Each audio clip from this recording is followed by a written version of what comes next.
তাহলে আমাদের রুটিন অনুযায়ী আজকে যে আমাদের যে ক্লাসটা হওয়ার কথা সেটা হচ্ছে pain picture of homeopathic materia medica. তা আমরা হোমিওপ্যাথিক ম্যাটেরিয়া মেডিকাটা দুটো স্টাইলে পড়িয়ে থাকি। একটা স্টাইল হচ্ছে যেটা ড্রাগ পিকচার বা পেন পিকচার বলি আমরা, আরেকটা হচ্ছে কম্পারেটিভ হোমিওপ্যাথিক ম্যাটেরিয়া মেডিকা।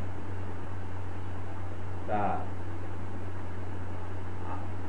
প্রাকৃতিক দুর্যোগ কোথায় কালকে থেকে শুরু হয়ে যাবে তা আমরা জানি না, কালকে ক্লাসটা আমরা করতে পারবো কিনা। তা সেই জন্য আজকে আমরা এই ক্লাসের সঙ্গে আরেকটি চ্যাপ্টার নিয়ে আলোচনা করব। সেই চ্যাপ্টারটা হচ্ছে আমরা করোনা আবহতে তার করোনা রোগী মানে নিরাময় বা সুস্থ হওয়ার পরে কিছু নতুন উপসর্গ দেখা যাচ্ছে, সেটা নিয়ে সারা ভারতবর্ষ খুব চিন্তিত, উদ্বিগ্ন এবং উৎকণ্ঠার মধ্যে রয়েছে। আমরা প্রথমে শুনলাম সেটা হচ্ছে ব্ল্যাক ফাঙ্গাস, অর্থাৎ কালো ছত্রাক, infection of the black fungus.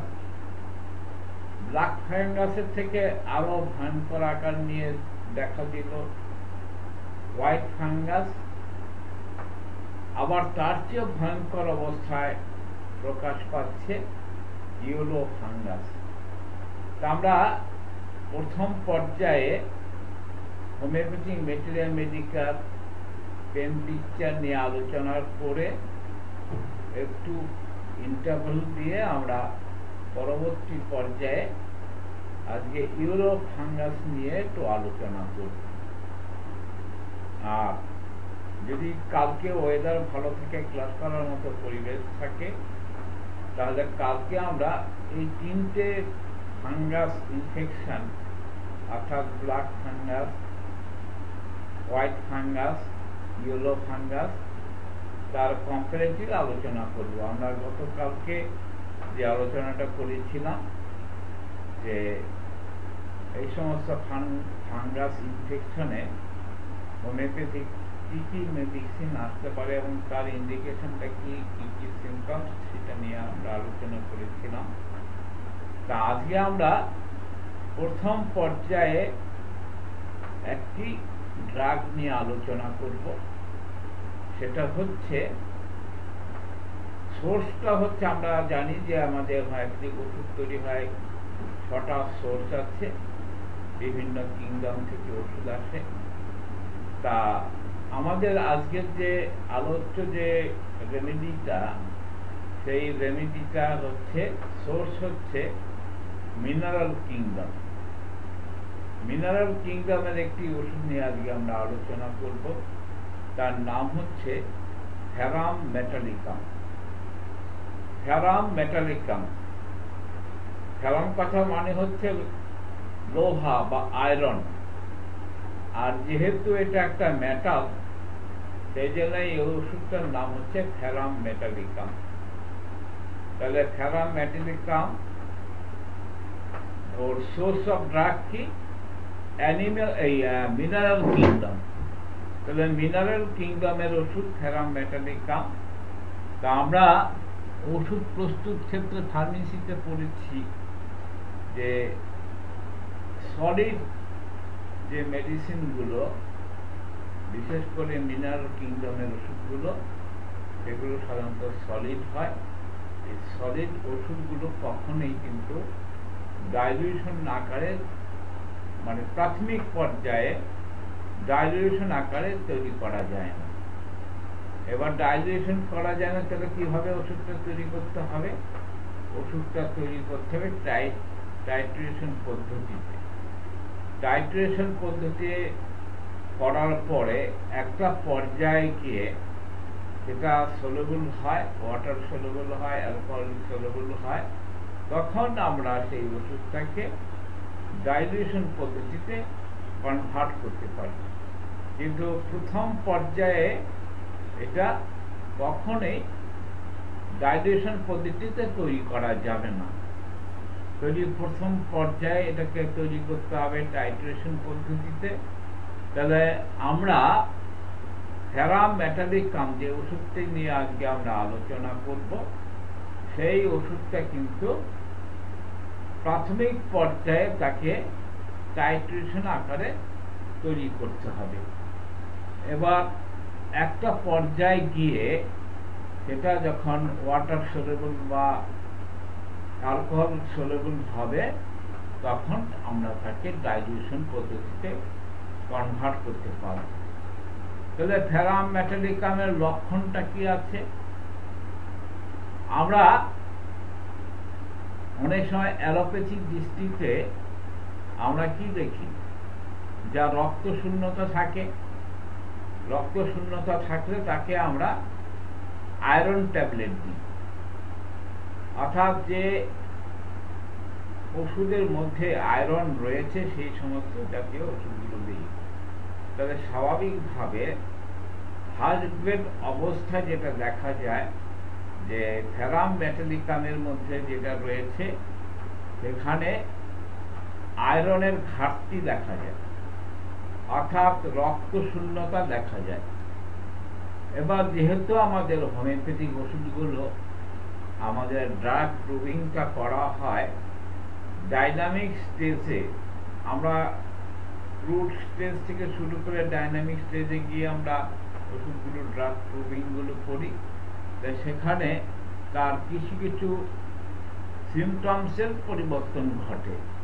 তাই এই ক্ষেত্রে আমরা যে লক্ষণগুলো পাই ফেরাম মেটালিকামের মধ্যে, সেই লক্ষণগুলো হচ্ছে সামান্য মাত্র গোলমাল দেখলেই বা শব্দ হলে সে অস্থির হয়ে পড়ে, অসহ্য, তার কাছে অসহ্য লাগে এবং সে ইরিটেট হয়ে যায়, উত্তেজিত হয়ে যায়। তাহলে মেন্টাল সিমটমস হচ্ছে তার ধৈর্যের অভাব, সামান্য একটু গোলমাল, সামান্য একটু উত্তেজনা, সামান্য একটু মানে শব্দ, এই সমস্ত হলে সে উত্তেজিত হয়ে যায়। আর কি, তার যে চরিত্রগত যে লক্ষণ, আরেকটি চরিত্রগত লক্ষণ হচ্ছে ফেরাম মেটালিকামের রোগী অত্যন্ত দুর্বল থাকে এবং রক্ত শূন্য বা রক্তহীন থাকে। এবার হচ্ছে যদি কারো রক্ত শূন্যতা থাকে, রক্তহীন থাকে, তাহলে as per physiology and pathology আমরা কি জানি যে তাহলে তার মুখ চোখ ফ্যাকাশে হবে। কিন্তু ফেরাম মেটালিকামের একটা বৈশিষ্ট্য হলো রোগী রক্ত শূন্য কিন্তু মুখের রং ঘোর লাল বর্ণ, ব্রাইট রেড, মুখের রংটা হবে ব্রাইট রেড, অথচ সে রক্ত শূন্য। এটা একটা মানে আনকমন পিপুলার সিমটমস। আমরা কোন রোগীর ক্ষেত্রে যখন আনকমন পিপুলার সিমটমস পাই, তখন আমরা বলতে পারি যে 1000 symptoms is not a symptoms but one symptoms is a symptoms, অর্থাৎ গাইডিং সিমটমস হচ্ছে আনকমন পিকুলার সিমটমস গুলো। যেহেতু আমরা হোমিওপ্যাথি চিকিৎসা করি as per totality of symptoms এর বেসিসে, তাহলে যেখানে আমরা গাইডিং সিমটমস পাবো, রেড লাইন সিমটমস পাবো, সেই সমস্ত সিমটমসের উপরে আমাদের গুরুত্বটা বেশি দিতে হবে। তাহলে আমরা এখানে একটা গুরুত্বপূর্ণ আনকমন পিকুলার সিমটমস পেলাম, সেটা হচ্ছে রক্তশূন্য রোগী। রক্তশূন্য হলে তার তো মুখ ফ্যাকাশে হওয়ার কথা, কিন্তু ফেরাম মেটালিকামের রোগীর কিন্তু মুখ ফ্যাকাশে থাকে না, ব্রাইট রেডনেস থাকে, মুখের রং লাল বর্ণ থাকে। আর নেক্সট কি হচ্ছে, রক্তহীনতার জন্য ঠোঁট, জিহ্বা, মুখের রং সাদা ও ফ্যাকাশে দেখায়, কিন্তু সামান্য বেদনা বা মানসিক উদ্বেগ হলেই তার মুখ চোখ লাল টকটক হয়ে যায়। তাকে এমনি যেহেতু রক্তশূন্য, তার রক্তশূন্য মানুষদের চেহারাটা হচ্ছে ফ্যাকাশে ভাব থাকে, মুখে চোখে ঠোঁটে যে সমস্ত অরিফিসগুলো আছে সেখানে তার একটা ফ্যাকাশি ভাব রয়েছে। কিন্তু দেখা যায় সামান্য একটু এক্সাইটেড কারণে কোনো উত্তেজনা হলো কি রেগে গেল, সেই ক্ষেত্রে তার চোখ মুখ হঠাৎ করে লাল বর্ণ হয়ে গেল। নেক্সট হচ্ছে শরীরের সাধারণ লাল বর্ণ অংশগুলি যেমন ঠোঁট, জিহ্বা, মুখের ভিতর সমস্ত সাদা দেখায়। আর ঋতুস্রাব, মেয়েদের যে মেনস্ট্রুয়েশন যে পিরিয়ডগুলো হয়, ঋতুস্রাব এর একটা বৈশিষ্ট্য আছে। ঋতুস্রাবের বৈশিষ্ট্য হচ্ছে খুব ঘন ঘন ঋতুস্রাব হয়, স্রাব পরিমাণে অত্যন্ত বেশি এবং অনেক দিন পর্যন্ত থাকে। স্রাবটা ঘন ঘন হয়, শর্ট ইন্টারভেলে হয় এবং স্রাবটা কন্টিনিউ অনেক দিন থাকে। সেই সময় তার একটা বৈশিষ্ট্য হচ্ছে মুখ লাল বর্ণ হয়, কানের থেকে এক প্রকার ভোব শব্দ হয়, ঋতুস্রাব 2-3 দিন বন্ধ থেকে আবার পুনরায় শুরু হয়। এটা হচ্ছে ফেরাম মেটালিকামের একটা বৈশিষ্ট্য। রোগী দুর্বল হয়ে পড়ে ডিউরিং মেনস্ট্রুয়েশন পিরিয়ড, সে দুর্বল হয়ে পড়ে। রক্তের রং সাদাটে ফ্যাকাশে জলের মতো। তাহলে তার যে মেনস্ট্রুয়াল ব্লিডিং যেটা হচ্ছে, মাসিক স্রাবের সময় যে রক্তস্রাবটা হয়, সেই স্রাবটা হয় ফ্যাকাশে এবং জলের মতো, ওয়াটারি। গা বমি বমি ভাব থাকে আর ঢেকুরের সময় খাদ্যদ্রব্য উঠে আসে। সমস্ত খাদ্যে তার অরুচি, যত রকম খাবার আছে তার সেই খাবারে অরুচি থাকে, অত্যধিক খিদা থাকে এবং কখনো কখনো লস অফ অ্যাপিটাইট, তার যে একরকম হাঙ্গার হয়, সেটা হচ্ছে তাকে বলা হয় ক্যানাইন হাঙ্গার। ক্যানাইন হাঙ্গার বলতে হচ্ছে দুটো মানে, ক্যানাইন হাঙ্গারের দুটো মানে হয়, একটা হচ্ছে রাক্ষসী খিদা, আরেকটা হচ্ছে কুকুরের মতো ক্ষুধা। ক্যানাইন কথাটা মানে হচ্ছে কুকুরের মতো, কুকুর তুল্য। তাহলে ক্যানাইন হাঙ্গারটা হচ্ছে কুকুরের মতো তার খিদা। কুকুর যেমন ঘন ঘন খায়, এই খেয়ে আবার খেতে পারে, সেরকম হচ্ছে, তাকে বলা হয় ক্যানাইন হাঙ্গার।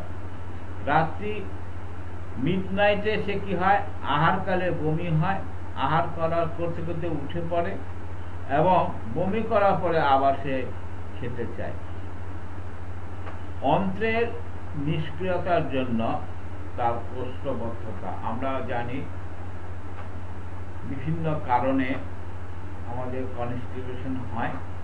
তাহলে ভেরাম মেটালিকামের একটা কনস্টিটিউশন টেন্ডেন্সি রয়েছে। সেই টেন্ডেন্সিটা হচ্ছে যে আমাদের যে অন্ত্র, অর্থাৎ মানে ইন্টেস্টাইন, আমাদের দুই ধরনের ইন্টেস্টাইন আছে, একটা লার্জ ইন্টেস্টাইন, একটা স্মল ইন্টেস্টাইন।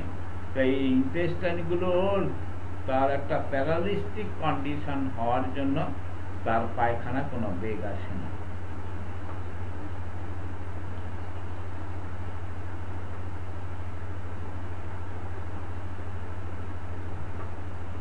খিদেটা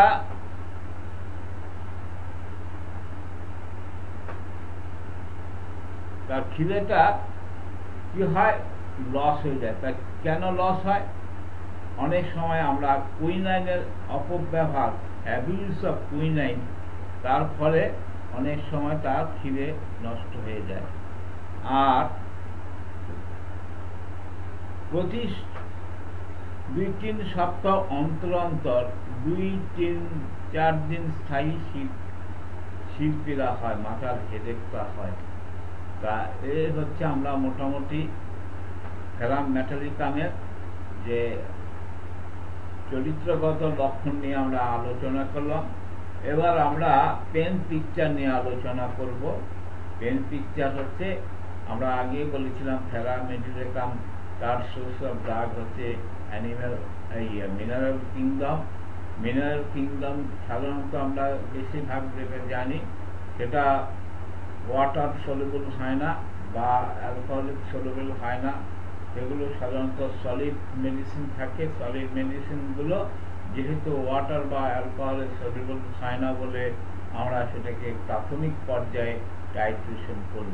কোন পর্যন্ত টাইট্রেশন করব? যে পর্যন্ত সেটা জলে বা অ্যালকোহলে না গলে সেই পর্যন্ত টাইট্রেশন করে একটা নির্দিষ্ট সময় পর্যন্ত টাইট্রেশন করব। যখন সেটা সলিউবল আকার নেবে সেই সময় আমরা তাকে ডাইলিউশনে কনভার্ট করতে পারি। তাহলে ferrum metallicum person of the sanguine temperament. Sanguine temperament বলতে কি বুঝি? অর্থাৎ কিছু মানুষের মধ্যে তার একটা মানসিকতা থাকে, সে জটলা পাকাতে ভালোবাসে। তাহলে ফেরাম মেটালিকামের মেন্টাল সিমটমস যেটা আমরা দেখতে পাচ্ছি সেটা হচ্ছে তার একটা জটলা পাকানোর একটা প্রবণতা থাকে। তারপরে হচ্ছে ক্রায়োলসামস, তার ঝগড়া করার একটা প্রবণতা থাকে। ডিসপিউটিং,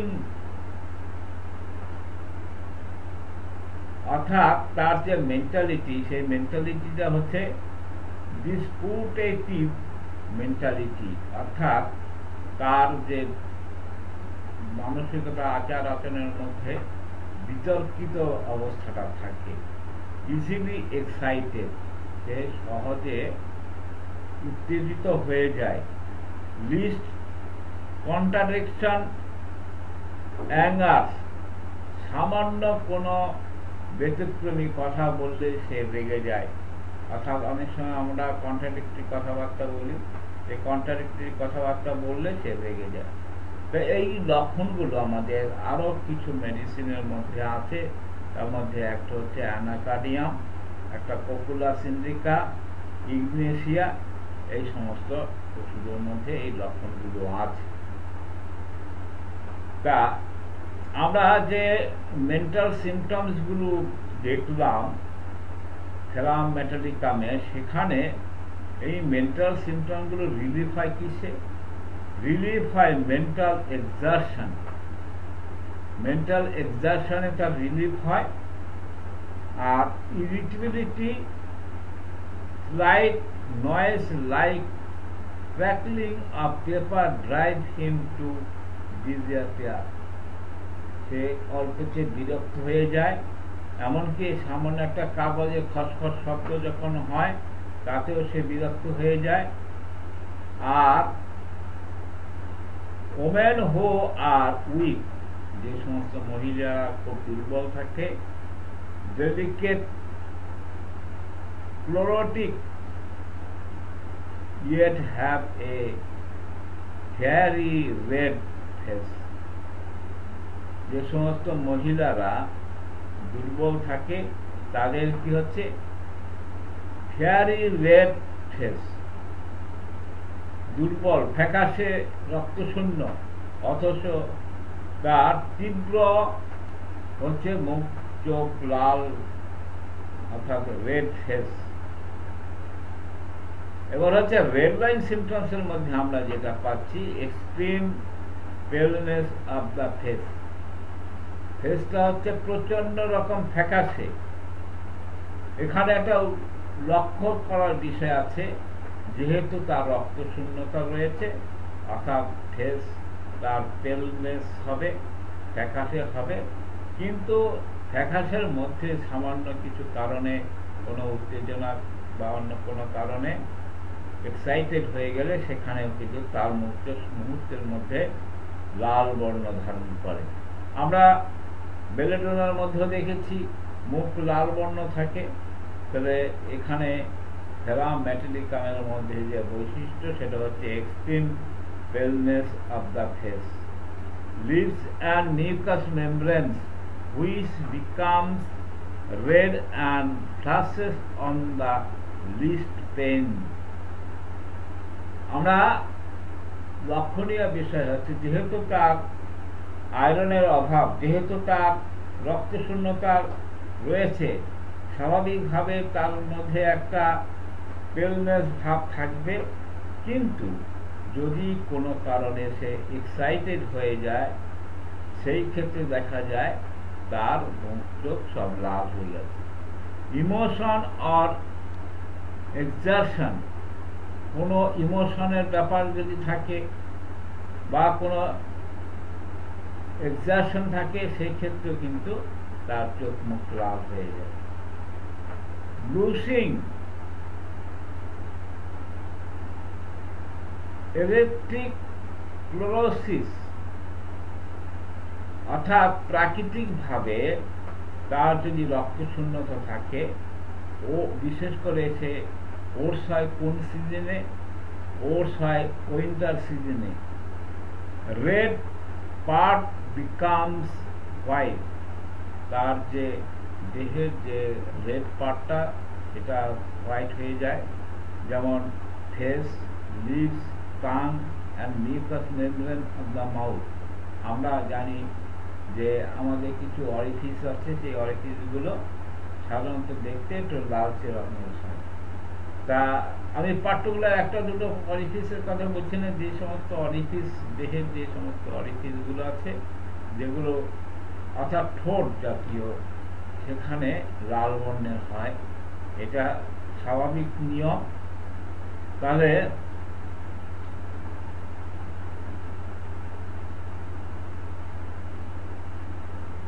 এগুলো কোনো কারণে যদি একটু এক্সাইটেড হয়ে যায় তাহলে সেগুলো আবার লাল বর্ণের হয়ে যায়। when walking over water,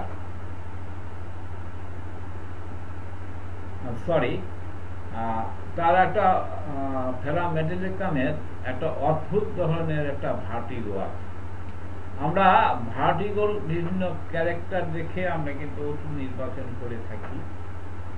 vertigo কথা মানে হচ্ছে মাথা শিরঘূর্ণন, মাথা ঘোরা। তার মাথা ঘোরার বিভিন্ন রকম ক্যারেক্টার আছে।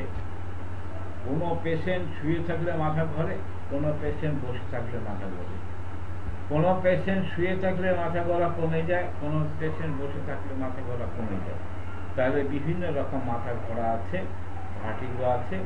এবার ফেরামেটালিকামেরও কিন্তু একটা অদ্ভুত ধরনের ভার্টিগো আছে। সেই ভার্টিগোটা হচ্ছে উইথ ব্যালান্সিং সেন্সেশন। হ্যাঁ, ব্যালান্সিং সেন্সেশন বলতে তার একটা দোলা দোলা ভাব, দোলা পেন্ডুলাম যেরকম দোলে এরকম একটা দোলা দোলা ভাব তার থাকে। আর কি অ্যাজ ইফ অন ওয়াটার, তার কি মনে হয় সে জলের মধ্যে ভাসছে, তার দেহটা জলের উপরে ভাসছে, এরকম একটা অনুভূতি তার হয়। অন সিইং ফ্লোয়িং ওয়াটার, অর্থাৎ সে জলের মধ্যে ভেসে বেড়াচ্ছে এরকম একটা তার অনুভূতি হয়। when walking over the water, অর্থাৎ মনে হচ্ছে জলের উপর দিয়ে সে হেঁটে চলে যাচ্ছে, এরকম একটা অনুভূতি। as when crossing the bridge, যখন কোনো ব্রিজ দিয়ে হেঁটে যায় তখন মনে হচ্ছে সে জলের উপর দিয়ে হেঁটে যাচ্ছে, এরকম একটা তার অনুভূতি হয়। on descending, অর্থাৎ কোনো জায়গা থেকে অবতরণ করলে সেখানেও তার এই অনুভূতিটা হয়। উইথ অ্যাভারশন টু ইটিং আর ড্রিঙ্কিং, তার ড্রিঙ্কিং কোনো জল পান করার একটা ইচ্ছে থাকে না। তারপরে খাওয়ার ইচ্ছে থাকে না। আর সেই সঙ্গে একটা জিনিস থাকে হেডেক। হেডেকটা কিরকম হবে? হেডেক হবে হ্যামারিং। হ্যামারিং মানে মাথা যেন হাতুড়ি বাড়ি মারছে এরকম একটা অনুভূতি। বিটিং, অর্থাৎ দিচ্ছে এরকম একটা পালসেসিং পেইন, অর্থাৎ দবদবানি একটা ব্যথা। মাস্ট লাই ডাউন, তখন কি করে তাকে বসে পড়তে হয়। উইথ অ্যাভারশন টু ইটিং আর ড্রিঙ্কিং, আর সেই সময় কিন্তু তার খাওয়ার কোনো ইচ্ছে থাকে না, কোনো পানীয় পান করার কোনো ইচ্ছে থাকে না।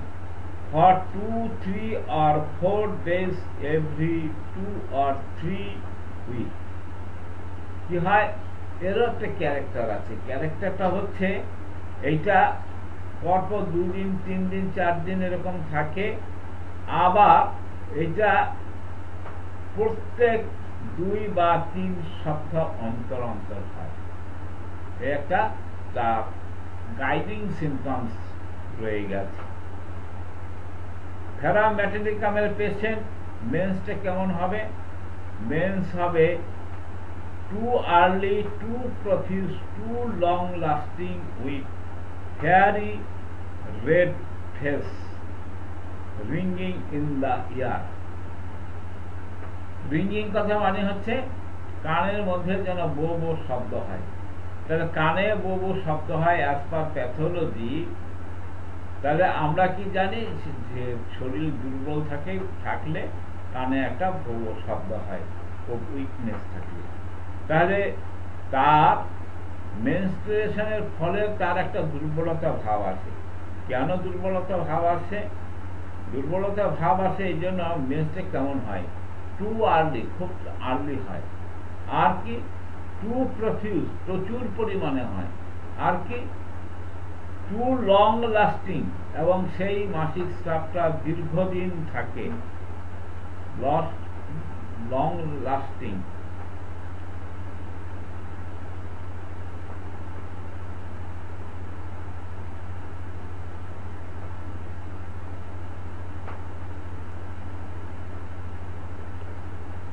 উইথ ফেয়ারি রেড ফেস, সেই সঙ্গে তীব্র লাল রঙের মুখটা থাকে, রিঙ্গিং ইন দ্য ইয়ার, কানের মধ্যে একটা শব্দ হয়।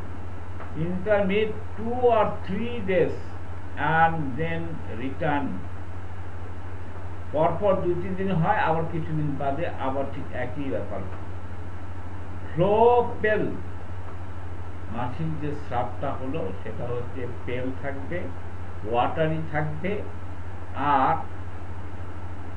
ডেলিভারিং, সেখানে হ্যামারেজিক একটা বিষয় থাকবে, অর্থাৎ প্যারামেটালিকামের পেশেন্ট তার যে ডায়াথিসিস, সেই ডায়াথিসিসটা হচ্ছে হ্যামারেজিক ডায়াথিসিস। ব্লাড ব্রাইট রেড, তার রক্তটা হবে উজ্জ্বল লাল বর্ণের, কোগুলেটেড ইজিলি, অর্থাৎ সেই রক্তটা খুব সহজে জমাট বেঁধে যায়। এই কোগুলেটেড ইজিলি, এই লক্ষণটা আমরা আরো কিছু মেডিসিনের মধ্যে পাই, সেটা হচ্ছে ferrum phosphoricum, ipecac, phosphorus.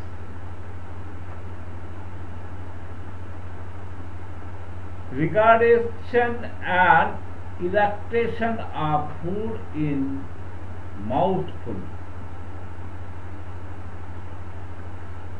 Eructation, ঢেকুর, of food, যে খাবারটা খায় সে খাবারের একটা ঢেকুর ওঠে, এটা সেইটা পুরোপুরি মাউথফুল থাকে। আর সেখানে যেটা ইলাকটেশন যেটা হয় উইদাউট নসিয়া, সেটা কোনো রকম নসিয়া ভাব থাকে না।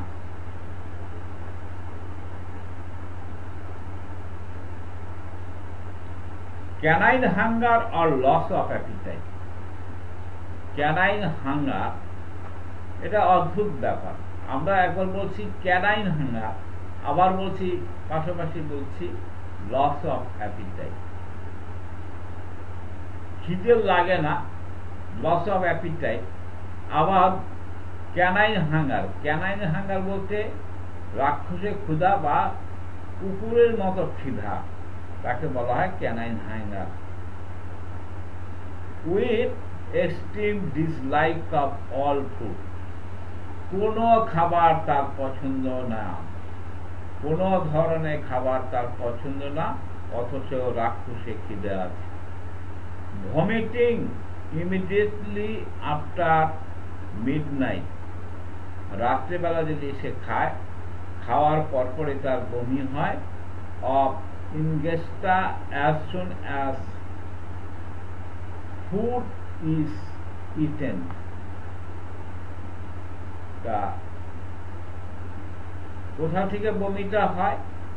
আমরা যে খাবারটা খাই, আমরা গলা দিয়ে খাওয়ার পরে ইসোফেগাস দিয়ে যেটা আমাদের স্টোমাকে চলে যায়, এই যে ক্যানেলটা, এই ক্যানেলটাকে বলা হয় ইনগেস্টা। তাহলে ইনগেস্টা থেকে একটা ভমিটিং টেন্ডেন্সি আসে, leave table suddenly and with one effort vomits everything eaten, যা খাবে সব কিছু বমি করে দেবে। Can sit down and eat again. এবার হচ্ছে বমি করবার পরে, বমি হয়ে যাওয়ার পরে পরপরই সে আবার খেতে চায়। তাই এটাকে বলা হয় ক্যানাইন হাঙ্গার। অর্থাৎ কুকুরের মতো তার ক্ষুধাটা, কিছু খেতে ভালো লাগে না, খেতে চায় না, আবার মানে বমি করার পরে আবার সে খেতে চায়। আচ্ছা, আর যে বমিটা করে সে বমিটা টেস্ট কেমন হবে? Sour taste, acrid taste, diarrhoea, undigested stool at night. Diarrhoea হলে, লুজ মোশন হলে সেখানে একটা জিনিস দেখা যাবে, undigested food particles. Undigested food particles পাওয়া যায় while eating or drinking, কোনো কিছু খাবার পর বা কোনো কিছু পান করার পর। Painless with a good appetite, তার যে লুজ মোশন যেটা হয় সেটা হবে পেনলেস। এবার কম্পারেটিভ যদি আমরা আলোচনা করি, তাহলে সেখানে দেখা যায় আমরা কেন্টের যে lecture on homeopathy materia medica, সেই মেটেরিয়া মেডিকা আমরা ভালো করে যদি অধ্যয়ন করি, সেখানে একটা কম্পারেটিভ পাবো। আর সেখানে যেটা দেখা যায়, কনস্টিপেশনের একটা রেড লাইন সিমটমস আছে ফ্রম ইন্টেস্টিনাল অ্যাটনি। ইন্টেস্টিনাল অ্যাটনি কথা মানেটা হচ্ছে নন ফাংশন অফ দ্য মাসেল। ইন্টেস্টাইনের যে মাসেলগুলো আছে সেটা ঠিকমতো কাজ করে না, না কাজ করার জন্য তার মধ্যে একটা কনস্টিপেশন দেখা যায়। ineffectual urging, stool hard, difficult, followed by backache or cramping pain in rectum। কি হচ্ছে? তার যে ইন্টেস্টাইনাল যে প্যাসেজগুলো, সেই প্যাসেজের মধ্যে আমরা যে পায়খানা করি, তাহলে কেন পায়খানা বেগ আছে? আমাদের রেকটামের মধ্যে কিছু ইন্টেস্টাইনের মধ্যে কিছু সেন্সিটিভ নার্ভ আছে, সেটা একটা প্রেশার ক্রিয়েট করে, সেই প্রেশার ক্রিয়েট করে আমাদের মোশনটা আসে। তাহলে এই যে নার্ভাস সিস্টেমের ডিসঅর্ডার জন্য যদি কারো পায়খানা না হয়, সেই ক্ষেত্রে আমরা ফেরাম মেটালিকামের কথা চিন্তা করব। এবং সেই ক্ষেত্রে যেটা দেখা যাচ্ছে যে তার একটা ইনএফেক্চুয়াল ডিজায়ার ফর পাসিং স্টুল, যেটা আমাদের নার্ভ ভূমিকার মধ্যে আছে, একটা নিষ্ফল চেষ্টা, পায়খানা বেগ আছে, পায়খানায় গেল কিন্তু পায়খানাটা হলো না। এইটা হচ্ছে যে আর্জিং এর যে ইনএফেক্চুয়াল ডিজায়ার, সেই ডিজায়ার ফলে তার কনস্টিপেশন হচ্ছে, আর তার স্টুলটা হচ্ছে হার্ড স্টুল, ডিফিকাল্ট, সেটা পাস করতে কষ্ট হচ্ছে, followed by the backache or the cramping pain in the rectum। আর এটা হওয়ার ফলে কি হচ্ছে? তার কোমরে একটা যন্ত্রণা হয়, ক্র্যাম্পিং পেন। সে পেনটা হচ্ছে cramping pain in the rectum. Rectum অর্থাৎ মলদ্বারে এটা একটা ক্র্যাম্পিং পেন হয়। আর সেই সঙ্গে আমরা দেখেছি যে কনস্টিপেশন ছাড়া আরেকটা রোগ দেখা যায়, এটা আমরা জানি যে মেয়েদের মানে ইউটেরাসের মাসেলগুলোর ডিসঅর্ডারের জন্য অনেক সময় প্রলাপস হয়ে যায়, বেরিয়ে আসে। আর রেকটামের ক্ষেত্রে আমরা কিন্তু একটা সিমটমস পাই, সেটা হচ্ছে রেকটামও কিন্তু অনেক সময় প্রলাপস হয়, অর্থাৎ অসারে রেকটাম বেরিয়ে আসে, পায়খানার বেগের সঙ্গে রেকটাম বেরিয়ে আসে, তাকে বলা হয় প্রলাপসাস অফ দ্য রেকটাই। তাহলে সেই রেকটাইটা, প্রলাপসাস অফ দ্য রেকটাই কাদের ক্ষেত্রে বেশি দেখা যায়? বেশি দেখা যায় চিলড্রেনদের ক্ষেত্রে, বাচ্চাদের ক্ষেত্রে। আর সেক্ষেত্রে আরেকটা লক্ষণ দেখা যায়, itching on the anus at night, রাত্রিবেলা তার মলদ্বারে একটা সুরসুর ভাব, চুলকনি চুলকনি ভাব থাকে। Always feel better by walking slowly about. আর এটা বেটার ফিল করে কখন? Always feels better by walking slowly, আস্তে আস্তে যদি হাঁটে তাহলে সে বেটার ফিল করে। আর কি? Although weakness oblige the patient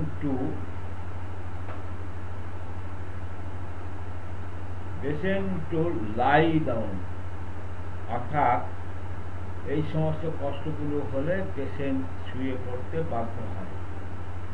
cup only in the day time, কাশিটা দিনের বেলায় হয়। রিলিভ বাই লাইং ডাউন, শুলে তার কাশিটা কমে। আমরা অনেক ওষুধ দেখেছি কাশি শুলে বাড়ে, যেমন হাইসিমাস, ড্রসেলা, এগুলো এই সমস্ত কাশিগুলো শুলে বাড়ে। আর ভেরাম ম্যাটালিকামের যে কাশি সেটা হচ্ছে শুলে তার কমে, রিলিভ বাই লাইং ডাউন। আর কিসে রিলিফ হয়? রিলিভ বাই ইটিং, খাওয়ার পরে তার কমে। Dropsy after loss of vital fluid. আর একটা পিকুলার সিমটমস, সেটা হচ্ছে ভাইটাল ফ্লুইড যদি তার বেশি পরিমাণে বেরিয়ে যায় তাহলে তার মধ্যে একটা জিনিস দেখা যায়, সেটা হচ্ছে ড্রপসি। ড্রপসি মানে ইডিমা বা ইন্টারসেলুলার স্পেসের জল জমার একটা প্রবণতা। আমরা জানি যে আমাদের যে সেলগুলো আছে সেই সেলের মধ্যে খানিকটা স্পেস আছে, সেই স্পেসগুলোকে বলা হয় ইন্টারসেলুলার স্পেস। অনেক সময় বিভিন্ন রকম কারণে ইন্টারসেলুলার স্পেসে জল জমে যায়, সেই জল জমাকে বলা হয় ড্রপসি, অর্থাৎ উদরি, যেটাকে আমরা বাংলায় বলি উদরি। উদরি কিসে হচ্ছে? After loss of vital fluid. Vital fluid loss হওয়ার ফলে অ্যাবিউজ অফ কুইনাইন। আমরা জানি যে চায়না বা সিনকোনা থেকে যে ওষুধ তৈরি হয় তার নাম হচ্ছে কুইনাইন। কুইনাইন যদি অতিরিক্ত মাত্রায় মানে অপব্যবহার করা হয় তাহলে একটা ডিজিজ দেখা যায়, সেটা হচ্ছে ড্রপসি। ড্রপসি আর কি কারণে হতে পারে? সাপ্রেস ইন্টারমিডিয়েট কোনো কিছু সাপ্রেসড হয়ে গেলে সেখান তার ফলেও কিন্তু ড্রপসি হতে পারে। তাহলে ফেরাম ম্যাটালিকামের সঙ্গে আমাদের আরো কিছু ওষুধের তুলনা করা যেতে পারে। তা সেই ক্ষেত্রে কি হচ্ছে? Aggravation at night, at rest, especially while sitting still। তাহলে ফেরাম ম্যাটালিকামের যে অ্যাগ্রাভেশনটা হয় তার রাত্রে বৃদ্ধি হয় বেশি, রেস্টে বৃদ্ধি হয়, স্পেশালি হোয়াইল সিটিং স্টিল, একভাবে বসে থাকার ফলে তার ব্যথা হয়, মানে বৃদ্ধি হয়। আর অ্যামিউলেশনটা কখন হয়? অ্যামিউলেশন হয় ওয়াকিং, হাঁটলে। কিরকম ভাবে হাঁটলে? স্লোলি। আর সামার, গরমের সময় সে আরাম বোধ করে, অর্থাৎ তার যে ইয়েটা উপশম হয় সেটা হচ্ছে গরমের সময়। তাহলে এই হলো আমাদের আজকের homeopathy pen picture of homeopathy metallica of ferrum metallicum. আমরা ফেরাম ম্যাটালিকাম নিয়ে তার পেন পিকচার নিয়ে, ড্রাগ পিকচার নিয়ে আলোচনা করলাম।